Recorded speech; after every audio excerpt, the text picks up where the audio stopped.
Good evening, and welcome to the Crypto Overnighter. I'm Nikodemus, and I will be your host as we take a look at the latest cryptocurrency news and analysis. So sit back, relax, and let's get started. And remember, none of this is financial advice.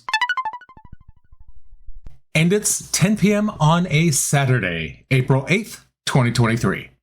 And let's start off with tonight's cover story, because Congressman Tom Emmer criticized SEC Chair Gary Gensler's approach to regulating cryptocurrency. He called Gary Gensler a bad faith regulator. Emmer is known for being supportive of cryptocurrency, and Gensler is taking a tough stance on regulating cryptocurrency, which means Emmer and Gensler have clashed over cryptocurrency regulation in the past. On April 7th, Congressman Tom Emmer appeared on the Unchained podcast. The podcast was hosted by Laura Shin, who is an author and a crypto journalist.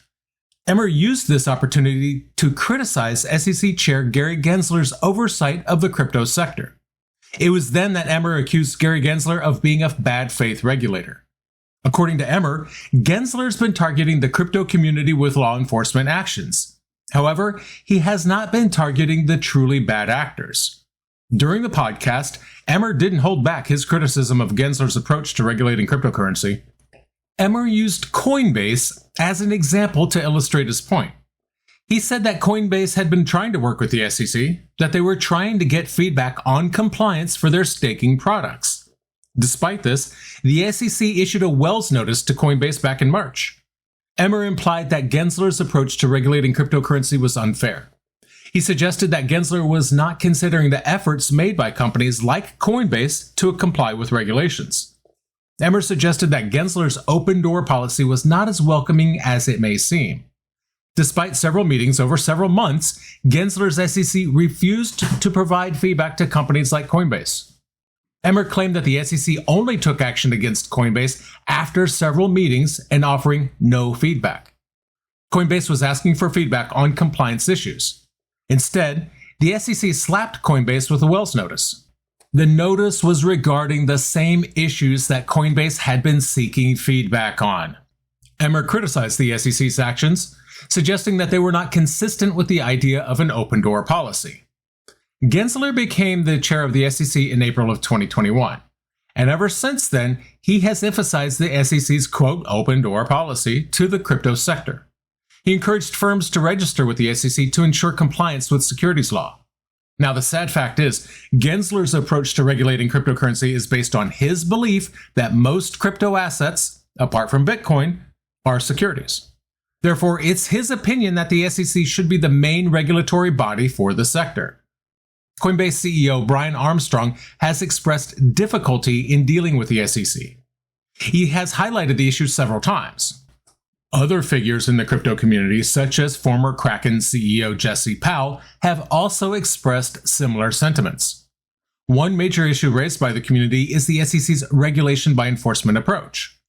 This approach is seen as anti-crypto focused by many in the sector. They believe that the SEC and the US government are enforcing regulations on the crypto industry without clear guidance or input from the industry itself. Emmer commented on the issue raised by the crypto community. He said that the government's approach to regulating the industry was not serving America's best interests.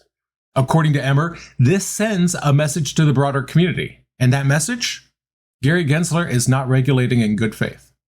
I, for one, have zero faith in Gensler's approach to regulation, and I am not alone.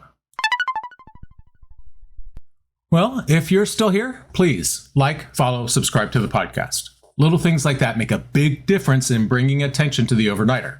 So thank you. You know, when I see Robinhood's name in the news, I'm never quite sure what to expect. Is Vlad doing something crazy? Or is someone doing something to them? I never really know.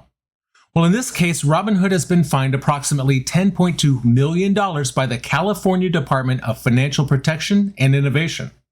This was part of a multi-state settlement after the company had operational issues during the COVID-19 crisis. These issues affected investors negatively. And this is separate from the $30 million penalty handed down last summer by the New York State Department of Financial Services. That was for breaking anti-money laundering and cybersecurity laws. Robinhood's multi-state settlement had a new addition as the California regulator joined the deal. Now, prior to their involvement, Regulators from Alabama, Colorado, New Jersey, Delaware, Texas, and South Dakota claimed that the company had neglected policies that harmed some investors of March of 2020. The regulators said that Robinhood failed to inform users about the risks of multi-leg option spreads, that they didn't have a customer identification program, and they alleged that Robinhood did not conduct the due diligence before approving certain option accounts. Additionally, the company did not cooperate with the Financial Industry Regulatory Authority and other relevant agencies. Robinhood's operational problems took place in March of 2020, during the early stages of the COVID-19 pandemic. This was a time that many investors were dependent on the company's platform.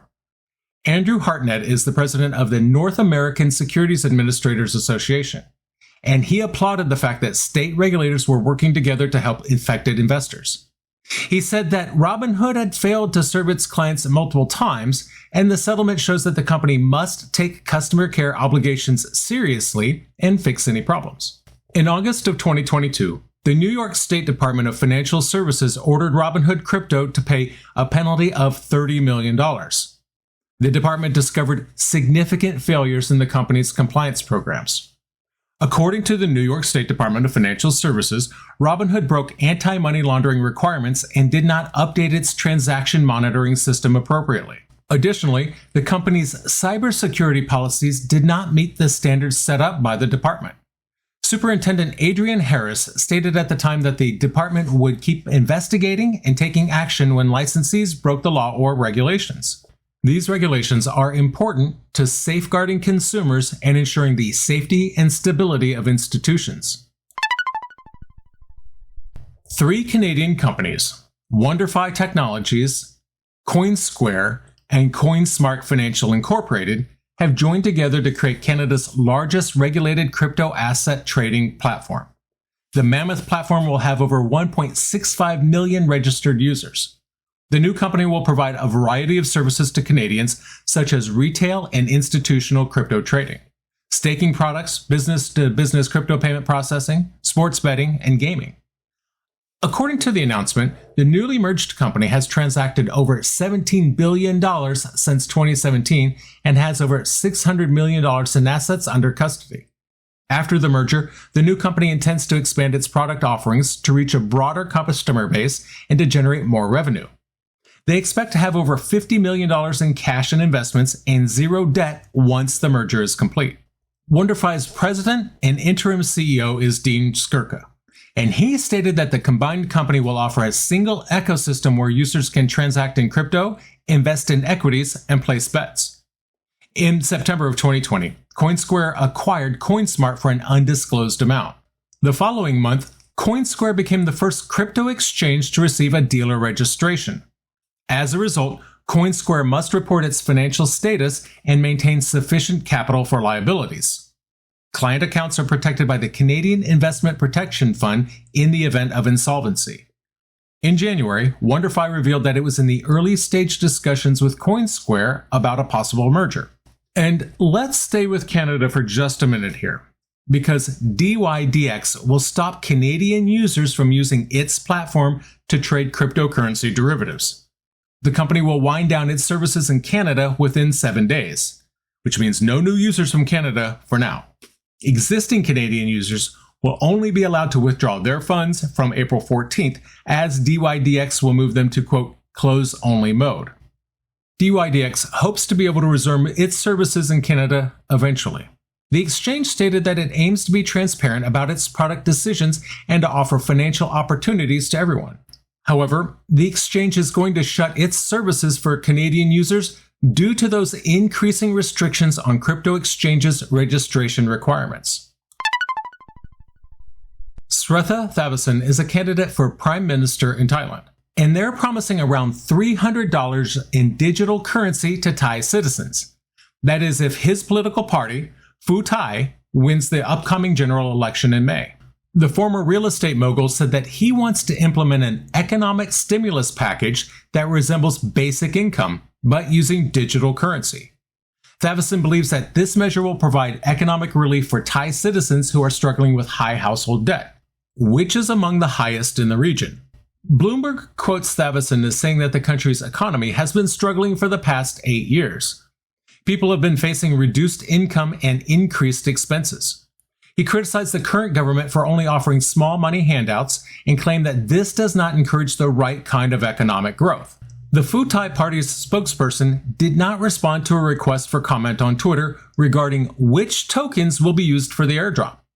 In 2021, the Bank of Thailand, which is the country's central bank, made a statement declaring that stablecoins tied to the Thai baht were not legal tender. According to the Bangkok Post, some individuals have expressed doubt about whether this proposal would be the best use of funds, as the money could be used to help alleviate poverty instead.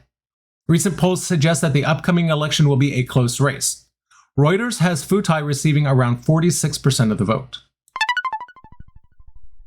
Binance US has been struggling to find a new bank partner for its American customers.